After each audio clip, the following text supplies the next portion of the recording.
this youth. He was whipping up shit in a kettle, boiling shit.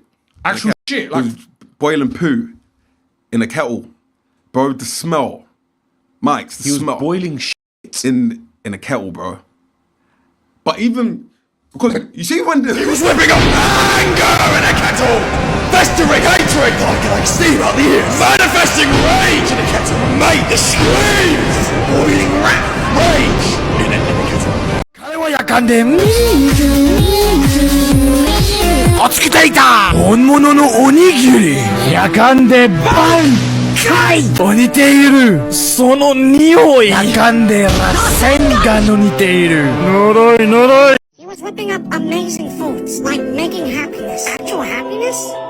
Actual happiness and joy. But the smell, it was so divine. He was making happiness? Yes, in a kettle. He was whipping up freedom in a kettle!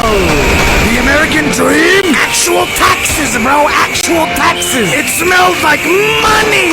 Like billions money! Some foul matter in a kettle. He was boiling it. You don't mean actual human waste, right?